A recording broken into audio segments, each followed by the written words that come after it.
Thank you, Steve. And I know today you're going to get a real sense of the global reach of really what's going on in this space. I'm going to bring up my one. Okay. Green building councils are about harnessing the potential of the business agenda and making sure that the activity that's going on in every country is driven by business and has business advantage, but yet is working alongside government.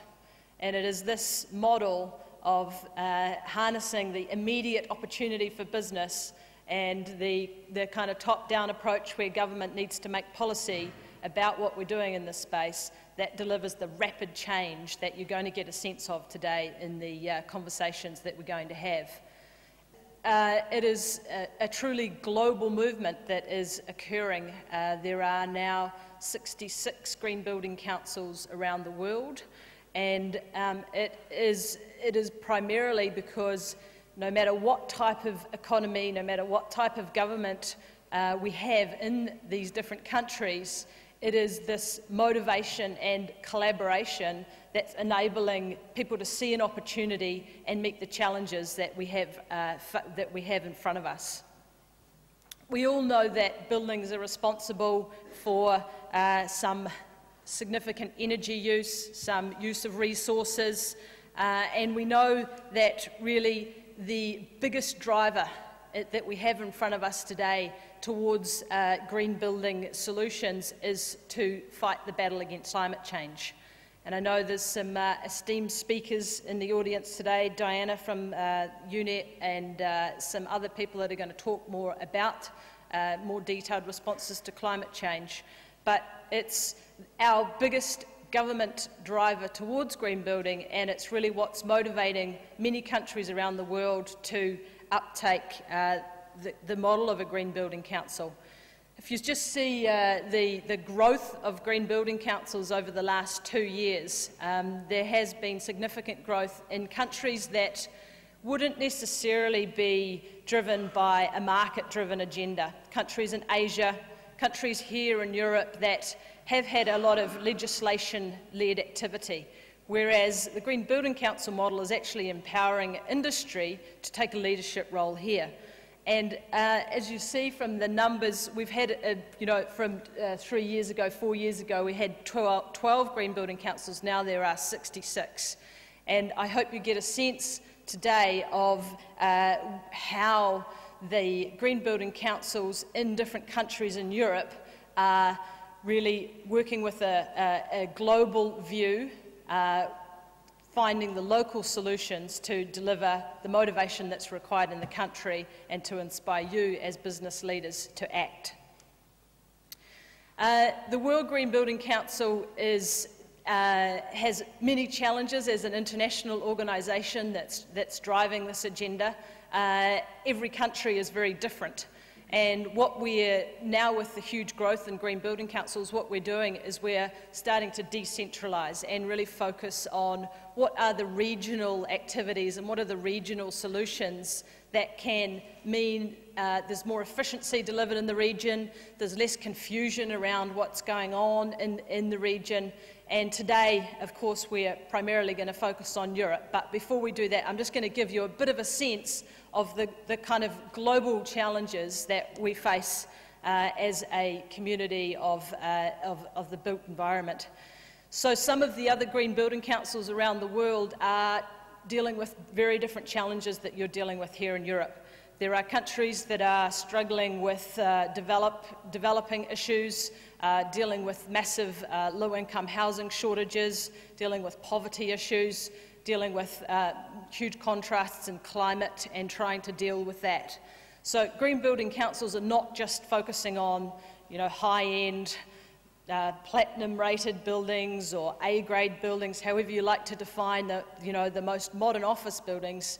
They're also focusing on low-income housing solutions in South Africa, low-income housing solutions in Mexico, and dealing with the vast range of possibilities on the sustainability agenda. And really, the term green building is really just a way that, as an industry, we can play our part in making sure we deliver a sustainable future. So we're focused on the building aspect of it, but we know, and from what Steve said, it's about delivering healthier homes. It's about making sure that the environmental impacts of our industry are less driven by the opportunity that exists within that. There are challenges in especially Asia around massive hyper-urbanisation. There's a huge shift from rural areas to cities, which is meaning that, very different from Europe, it's meaning that there are new cities being built at a huge, rapid pace that's just not really seen in this part of the world. That's creating opportunities, of course, for business opportunities, but it's also creating some sustainability issues. Many of the people in these cities at the moment don't have access to drinking water, don't have adequate sanitation. So as a building industry in those places, there's some real challenges to try and deal with the sustainability issues. And again, that creates business opportunity. So the growth expected in the Asia-Pacific region is over the next 3 years or so, the market's expected to triple in size. So there's quite a strong focus globally on the activity in Asia-Pacific. But I think the opportunity that's seen by more mature markets that have experience in green building solutions and have experience in providing services to this market, they're part of the solution in Asia-Pacific. I think there's an interesting transfer of knowledge and materials that's also happening in parts of Europe that have been delivering green buildings and are slightly more mature to countries like Hungary, where we were saying this is a new agenda in Hungary and in Romania and other countries. So it's really that transfer of knowledge that's happening all around the world from countries that have been understanding the opportunity of green building, that have been figuring out the business solutions and can now help deliver that to different parts of the world. The challenges in Europe are very different than what I'm talking about in Asia. If you look at a fantastic building like this, I would say that we don't have such a problem if we could figure out how to deliver buildings like this every day. But this is not what we build today. We do have issues around investment in our built environment. The economic models of delivering buildings like this have changed. We tend to invest more in cheap buildings for much shorter time frames. And so it's really around understanding the economics of investing like what you see here today that has a much more holistic life cycle type costing approach to understand the overall benefits of investing a little bit more than what we may have done a couple of years ago to get the long-term benefits like we used to, as you mentioned before.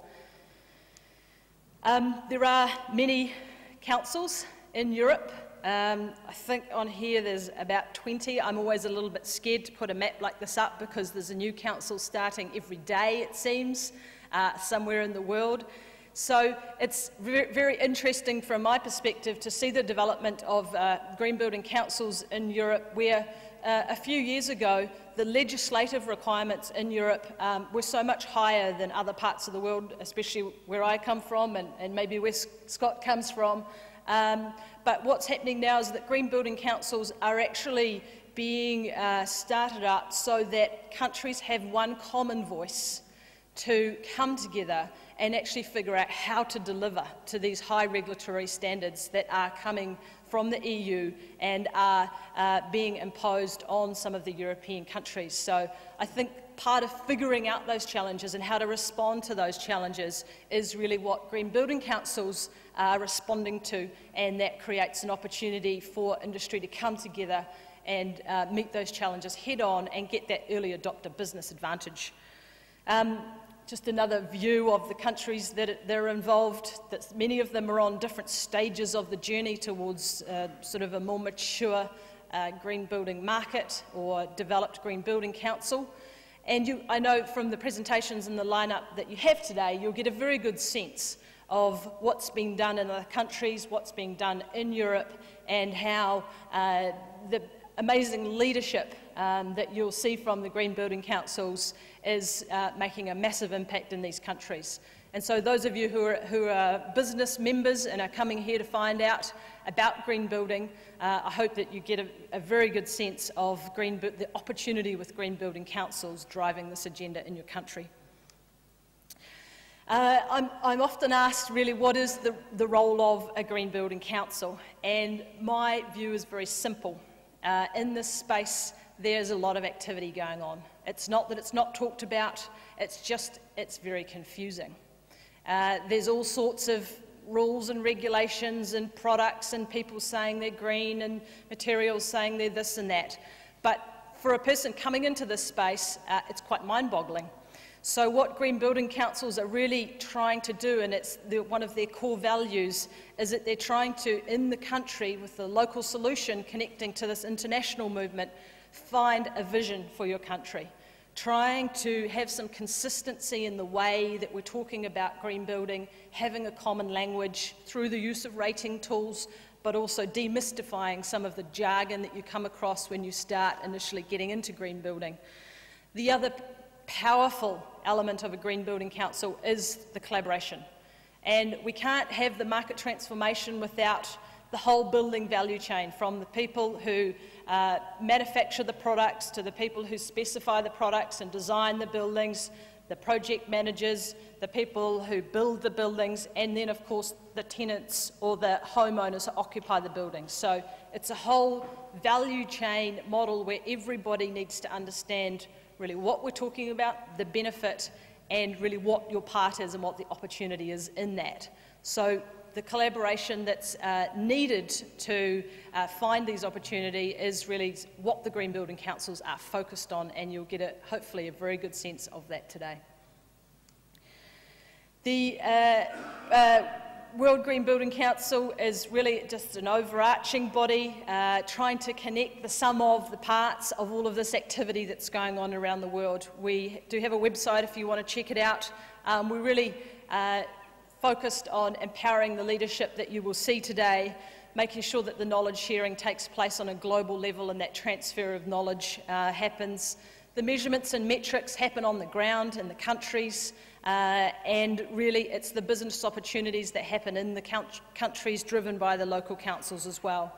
We do have an international policy voice, and we are very much looking forward to getting buildings a lot higher on the agenda at the next climate change negotiations at COP16 in Mexico.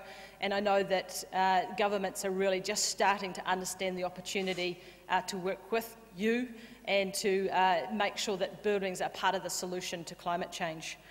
It's the implementation that you do in your everyday business that's really what counts. We can stand up here and talk about it, but it's you acting and you seeing the opportunity and taking responsibility for your part in it. That's important. So thank you for coming, and I look forward to sharing the day with you. Cheers.